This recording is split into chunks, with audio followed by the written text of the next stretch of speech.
And the response to that is the state auditor, and I ask for a response, and his letter to Sam Cameron, thank you for your letter, dated August the 1st, 2006, welcoming this office to audit the records of the Mississippi Hospital Association related to the services involving in the DISH program. I'm aware that the Division of Medicaid has retained the firm of Clifton Gunderson to assist them in making a smooth transition to the new contractor to begin an audit of various transactions. We'll be communicating with the Division of Medicaid to keep abreast of the progress. When I asked these questions also to the state auditor, there was a problem of duplicity where the Department of Medicaid was auditing at the same time, and one of the things that we were looking for is a completion of that audit, which apparently is never going to happen because your law firm will not even give some of the information over to as far as time cards or full administrative or legal cost. Wait a minute, Paul. Let's not get into false character association. I'm asking you these questions. You read Sam Cameron's letter there. Well, that was Phil Bryant's letter to Sam Cameron. Well, and it's my understanding from what you just read that Sam Cameron said that the Hospital Association welcomed an audit.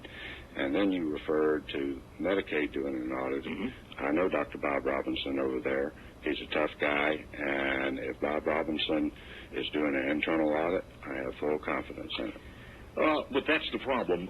They're not. This is from Dr. Robertson. Also, in some of the information here, this is from your law firm, Wise Carter, Child and Caraway.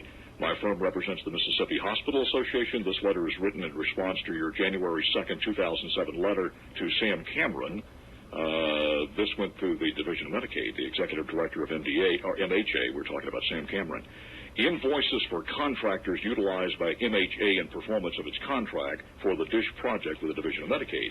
What it says here is one of the listed contractors in this law firm. We did not segregate bills or time related to the DISH program as contrasted with other general legal work unrelated to the program.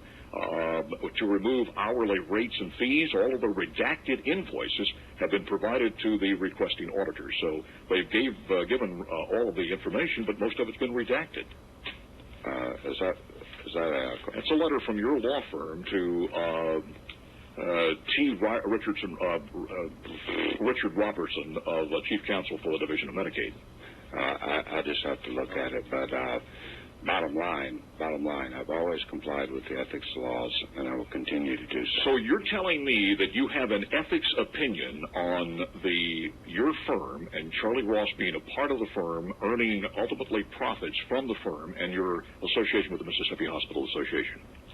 What I'm saying, Paul, is I have ethics opinion saying that a law firm with which a legislator is a member can represent a private party that is negotiating a contract with the state as long as it's a set fee, and there is no ethical problem with that, and that makes sense.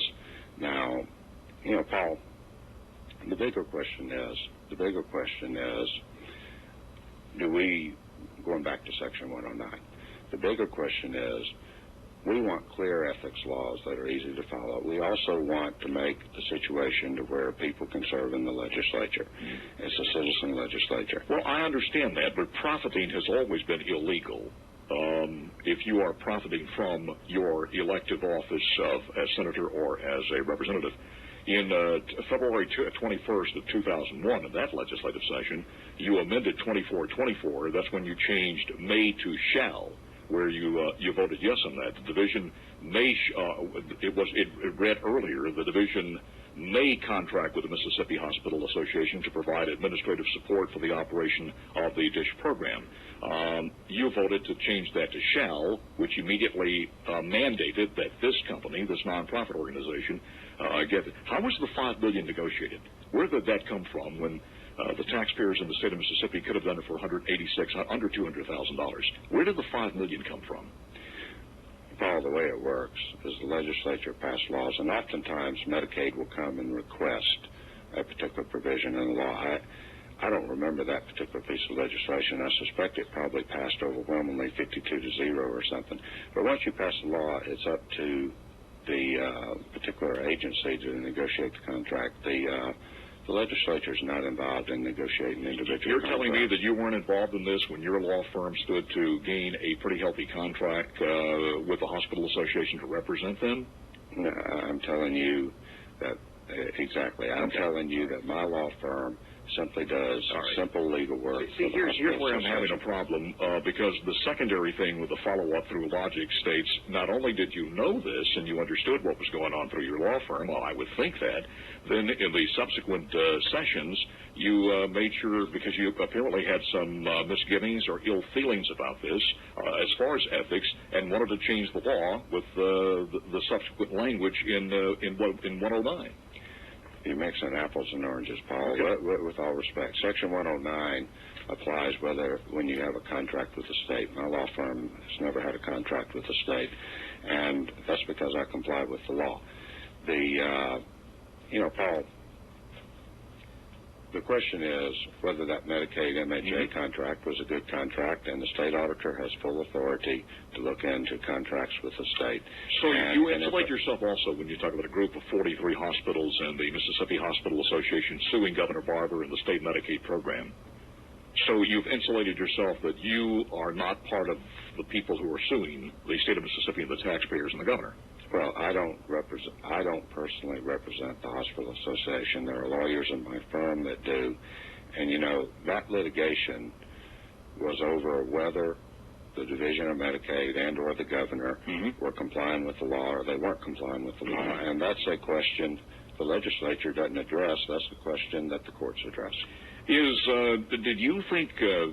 on this particular issue, if you come out of these primaries over Phil Bryant, and here's another thing that worries me, because I do believe this is a very, very important lieutenant governor's race, Senator Ross, that you're not going to have the Attorney General, Jim Hood, placing some demands on you to clarify this if it was an outright violation or an ethics violation.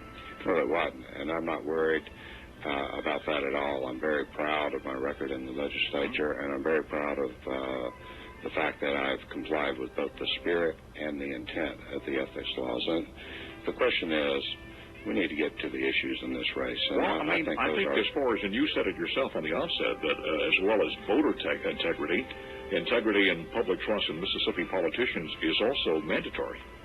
Would you not agree? I agree, and it is, and I state very strongly that I've always complied with the ethics laws. Break. Back in a moment.